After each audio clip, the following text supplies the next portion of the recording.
Camila, eu não sei se você sabe, mas eu acho que você sabe, porque meio que não tem como não saber, Hum, que a NASA deixou os fogueteiros satisfeitos essa semana. Emílio. Não, os fogueteiros, tem fogueteiro assistindo esse vídeo agora. Todo mundo feliz com objetos fálicos mandando pessoas para a Lua. Hum, Não sei se você está sabendo. estou sabendo, querido. Então, nós estamos passando, talvez, quiçá, por uma nova corrida espacial, em que objetos fora da Terra passam a ser disputados por governos e bilionários nesse momento para obtenção de recurso, para extrair não sei que lá, para morar não sei aonde e tudo mais, certo? E eu sempre gosto, Camilinha, de separar as coisas quando eu falo aqui no Blá Blá. Separar em que sentido? A primeira parte que a gente pode falar é do avanço técnico, é da ciência dura por trás de alguma coisa que a humanidade está fazendo. E a segunda coisa que a gente pode falar é do porquê a gente está fazendo isso, quais são os objetivos por trás disso e principalmente quais são os impactos sociais que isso pode trazer. E essas coisas, apesar de poderem ser discutidas separadamente, elas têm uma certa sobreposição, no sentido de que a gente sempre fala, tanto aqui quanto no Três Elementos, que a ciência não é neutra. Ir para a Lua agora é uma escolha, inclusive política. Uhum. Colocar isso na tela do jeito que está sendo colocado agora, inclusive, é uma escolha extremamente política. Soltar essa missão em abril de 2026 é algo que é um posicionamento do governo americano político até os ossos dentro do que está acontecendo no mundo que a gente está vivendo agora. E aí a gente pode discutir, como eu sempre digo, como sociedade, se a gente deveria ou não estar apoiando esse tipo de movimento e principalmente o que esse tipo de movimento significa, certo? Então vamos lá para a primeira parte. A gente já foi para a Lua na década de 60, Uhum. na primeira corrida espacial, Uhum. que os americanos perderam para os russos, né? Eles só ganharam a chegada na Lua, porque o resto os russos fizeram tudo primeiro. Mas vamos deixar quieto. Então, chegamos na Lua, lá na Mas década de 60. pisar foram só os americanos, De né? pisar Quer foram dizer, só os. vamos falar direito. Pisar foram só os estadunidenses. Isso, pisar foram só os estadunidenses, os outros países não pisaram na Lua, apesar de pousarem na Lua, coletarem amostras da Lua, terem a sua presença na Lua de outras maneiras, mas não com pessoas pisando na Lua. Se não me E engano, foram 6. acho que sim, acho que sim. E os americanos, ou os estadunidenses, eles chegam a uma conclusão lá na década de 60 de que visitar a Lua perde a importância. Então tá, chegamos à Lua, mostramos que podemos. Tem muito esse lado também da corrida espacial que é importante a gente discutir, que é a ideia do fazemos porque podemos. Então, principalmente na década de 60, na década de 70, na Guerra Fria, você tem muito esses movimentos do a gente faz para provar que a gente é melhor do que o amiguinho que tá ali do lado. Tem esse primeiro aspecto. Segundo aspecto dessa história de foguete também é que os foguetes e a tecnologia desenvolvida para foguetes, ela não serve só para levar a gente para o espaço. Então a gente tem visto cada vez mais aquilo que se prenunciava, que era o uso dessa tecnologia para fazer armas. Então a partir do momento em que eu domino a tecnologia de sair da atmosfera e voltar, eu também domino a tecnologia de mandar um foguete para destruir o meu amiguinho que tá ali do outro lado, tá? Então, a gente tem esses aspectos da década de 60 e aí a gente precisa discutir que esses aspectos são parecidos com o mundo que a gente está construindo, que a gente está vivendo hoje. Porque com o fim da União Soviética, a gente deixa de ter um mundo que você tem duas grandes potências. Você tem a Rússia sobrando como uma potência militar, mas menos importante do ponto de vista econômico e de domínio econômico sobre o mundo. Você tem os Estados Unidos ocupando esse espaço meio que sozinho. E aí a gente vê, principalmente nos últimos 10, 15 anos, o surgimento de uma nova potência que é a China nesse contexto de dominação de tecnologias. E mais uma vez, como a gente já apresentou aqui no Blá Blá, a China está tomando a frente nessa disputa tecnológica do mundo, não só dos Estados Unidos. Tá? Saiu um artigo bem interessante falando que das 40 tecnologias que vão mudar o mundo nos próximos anos, a China domina 37 e os Estados Unidos dominam 3. Então o que a gente está vendo agora é uma nova disputa desse imaginário de quem pode, quem não pode, quem faz, quem não faz, quem domina e quem não domina. Esse primeiro aspecto que eu acho que é legal a gente discutir. E, de novo, para mim isso é independente, essa discussão ela é independente da discussão técnica. Pô, ir para o espaço é tecnicamente legal, Camilo?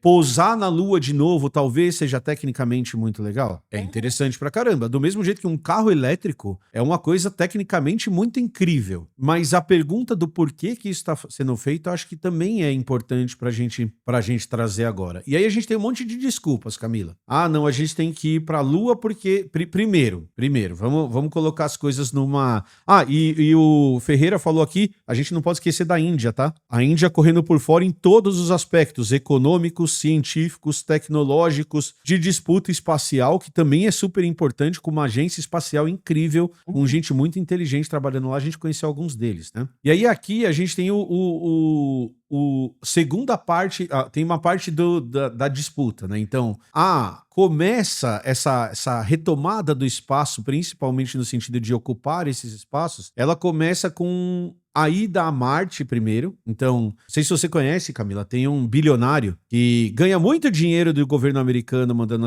as coisas para o espaço, chamado Elon Musk, que ele promete que em 2030 a gente está em Marte. A gente está em 2026 e a gente não está nem na Lua. Então ele começa prometendo que a gente vai para Marte, e daí depois, e o governo americano meio que compra essa promessa, e depois essa promessa deixa de ser Marte e volta a ser a Lua. Então a Lua, ela começa como um entreposto para chegar em Marte, e num segundo momento ela deixa de ser o entreposto para chegar em Marte e passa a ser o objetivo.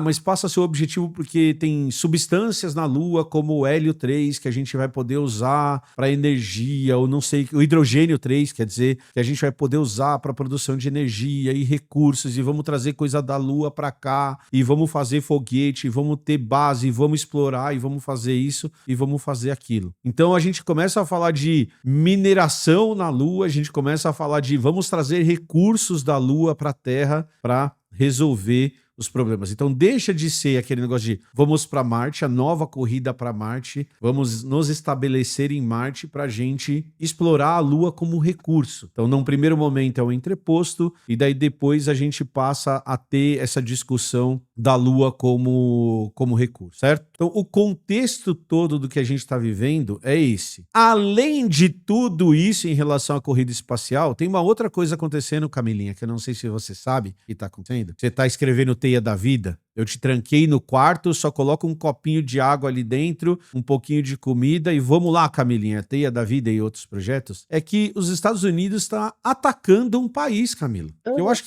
que não é novidade na história da humanidade, né? Os Estados Unidos atacando um país é algo que é relativamente frequente. Mas nesse momento, os Estados Unidos está atacando o Irã, inclusive com o Trump hoje, no dia 7/4 de 2026, dando uma declaração de que ele vai ser capaz de, nessa noite de terça para quarta-feira, de obliterar uma sociedade. Ele está dizendo que ele está disposto a acabar com o povo. Isso tem nome e sobrenome, que é genocídio.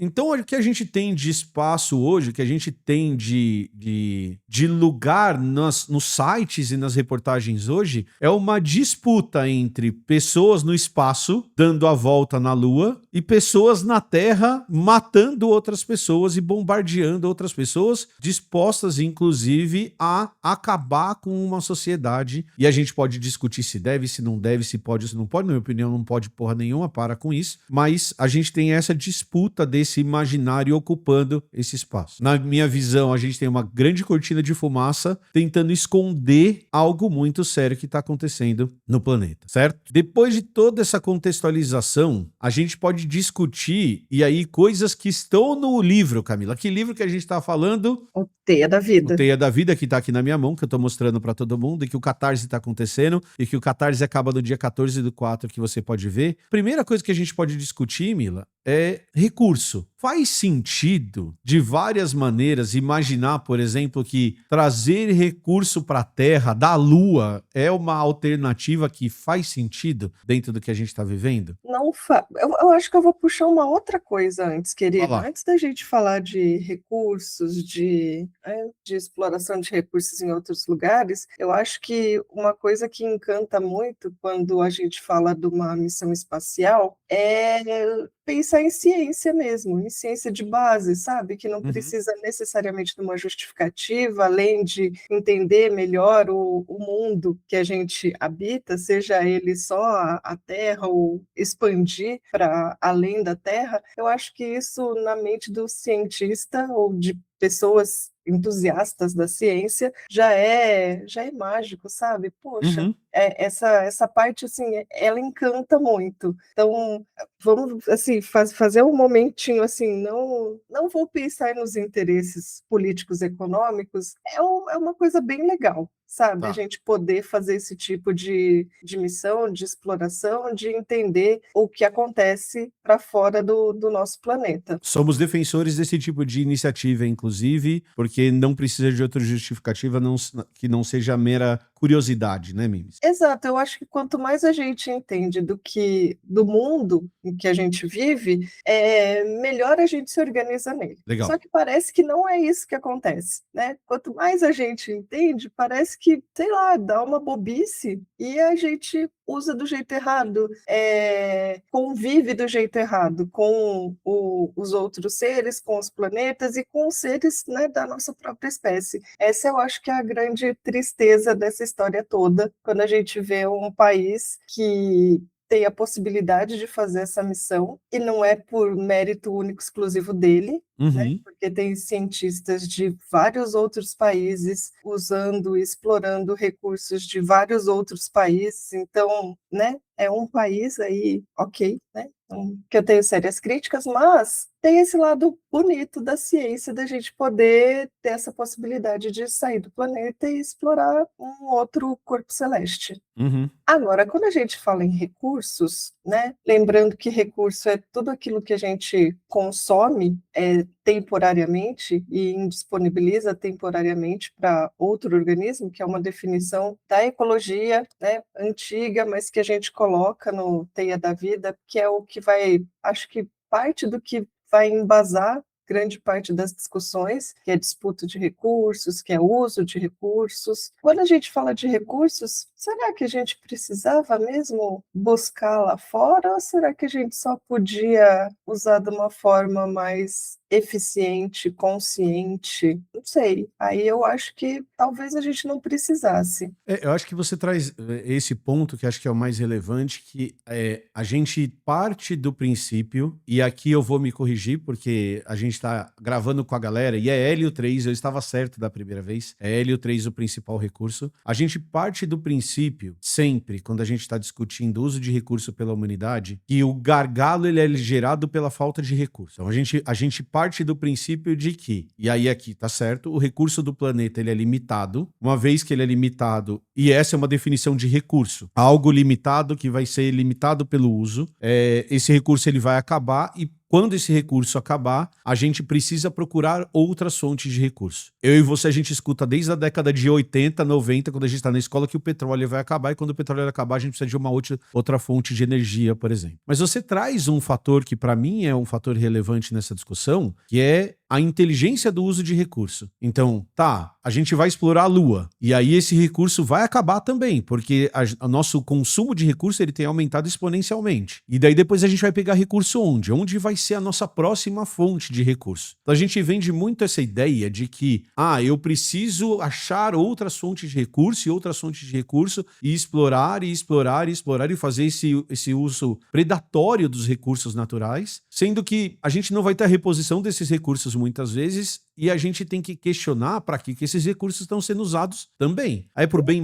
da maioria das pessoas? Não é para o bem da maioria das pessoas? Onde a gente está gastando? É o uso mais inteligente? Essas perguntas são anteriores à exploração de novos tipos de recursos. E aqui eu vou colocar mais um parênteses e já devolvo para você a fala, que é também, você fala muito bem, e nós somos defensores, sempre fomos de ciência de base, mas quando você vai ver os discursos que sustentam a exploração da Lua, eles são em grande maioria exploratórios. Eu preciso chegar antes na Lua para explorar esse recurso que está na Lua. Eu não preciso chegar antes na Lua para entender o que a Lua é. Eu não preciso chegar antes na Lua para entender a ciência que eu posso produzir a partir disso. Eu não preciso ir para a Lua para fazer velcro. Eu preciso ir para a Lua porque se o chinês chegar antes na Lua, ele vai extrair o Hélio 3 que está lá e ele vai ter vantagem em cima do que eu tenho na resolução de problemas ou para gerar riqueza. E essa que é o grande ponto que a gente está falando, que é esse descolamento da ciência de base indo para a exploração. Então, ir para a Lua é mais um momento em que a gente está explorando recursos que não são da Terra, que podem gerar problemas que a gente não está nem imaginando ainda que podem acontecer. E esse uso de recursos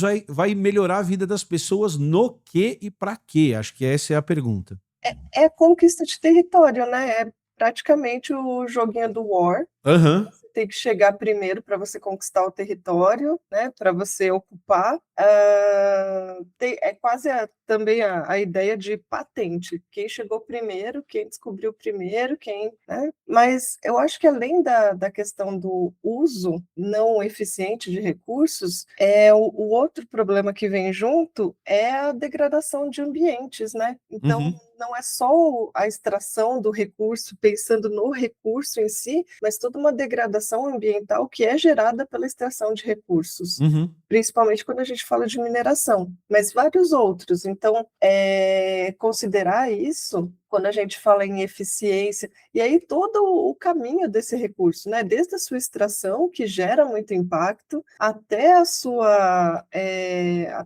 fabricação de alguma coisa que vai ser feita com esse recurso, e depois considerar o que acontece com ele depois do uso. Né? Qual que é o destino dele. Então, toda a cadeia dele, ela é cheia de falhas, seja ele qual for, e a gente pode pegar qualquer exemplo, e a gente vai achar falhas na eficiência do uso desses recursos. Por isso, talvez a gente devesse melhorar isso, investir em melhorar isso do que eu não gosto de falar do que... Não, então, mas é porque a gente tem que separar as coisas. Eu tô entendendo o seu ponto, que se a questão é recurso, a gente tem que resolver o problema de recurso aqui. Isso quer dizer que a gente é contra projetos da NASA ou de qualquer agência espacial de estudo do espaço ou de qualquer coisa? Não, a gente não é contra isso. A grande questão, apesar de assim, vou declarar algo que eu já declarei aqui, Camila. Eu entendo a emoção das pessoas vendo o foguete decolando. Isso não me emociona. Isso não é... O que eu quero dizer com essa história? Com o que eu tô dizendo aqui. Meu pai, por exemplo, meu irmão assistiu o lançamento e ficou super emocionado. E é super legal. É o homem explorando fronteiras de novo. Legal. Acho isso legal. Eu não me emociono. A única coisa que me incomoda é a desculpinha.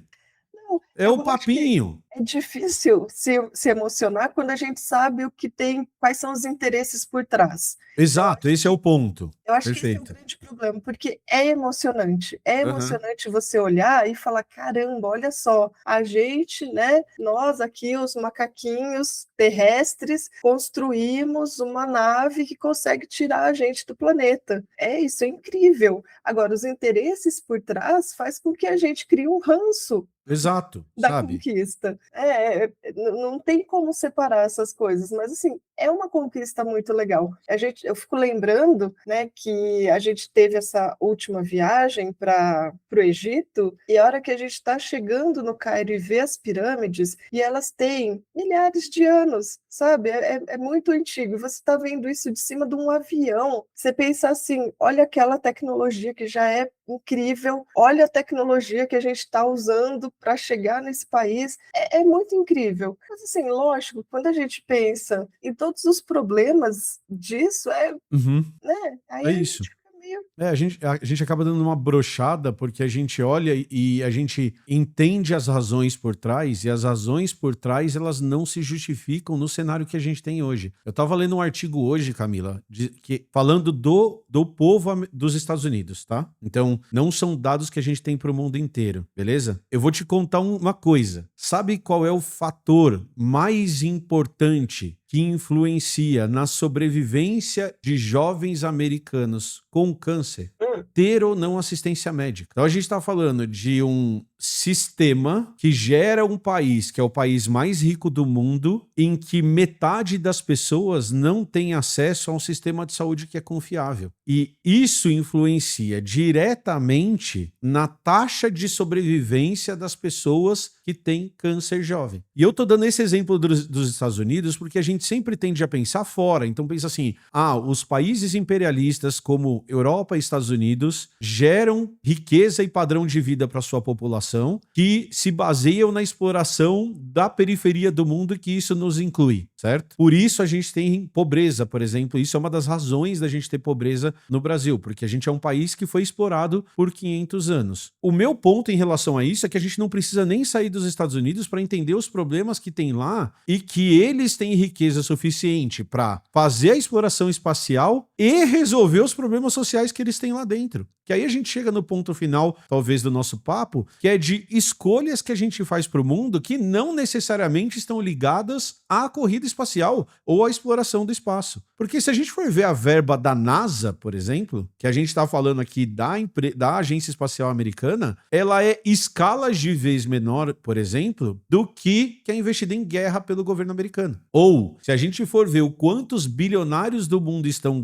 ganhando de dinheiro com essas histórias, com essas explorações, a gente está falando de quantidades de concentração de renda que são escalas de vezes maior ou menor. Então, voltando ao que você está falando, eu não gosto de falar desse lugar que, não, então eu vou investir em saúde e não vou investir em desenvolvimento espacial. Essas coisas, elas podem acontecer juntas no mundo que a gente vive hoje. Por isso que a gente volta para o começo da conversa e entende que essa é uma disputa política do que para onde que a gente quer que o mundo vá. Então, quando eu falo assim, caguei, como eu coloquei na thumb de hoje, para a corrida espacial, você não viu a thumb de hoje, né? Eu sabia que você não viu, eu ainda mostrei o dedo assim. Caguei para a corrida espacial. O que eu tô dizendo não é necessariamente em relação à corrida espacial, mas é as razões por trás, como você está colocando. Então, as razões sempre são de exploração, as razões sempre são de uso de recurso, que não vai beneficiar a maior parte da população do mundo. E por que eu sei, Camila? Por que você sabe? Por que quem está assistindo sabe que isso não vai acontecer? Porque a gente não usa os recursos do mundo hoje para beneficiar a maior parte da população com os recursos da Terra.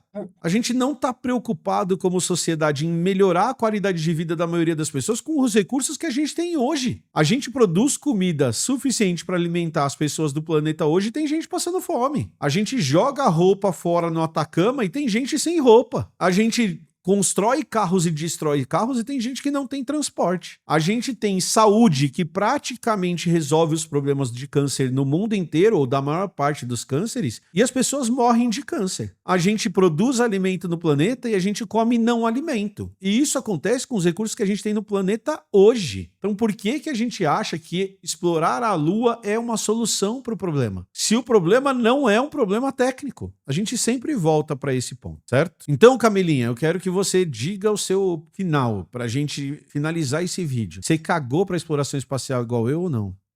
Nesse sentido, em relação aos interesses políticos, sim, né? Eu acho que a gente não precisa, a gente pode melhorar aqui, mas ainda assim, o meu lado cientista acha muito louco a gente poder fazer isso. Sim. Então, é muito legal, mas eu fico ainda com o rancinho do, poxa, gente, a gente podia ser melhor que isso.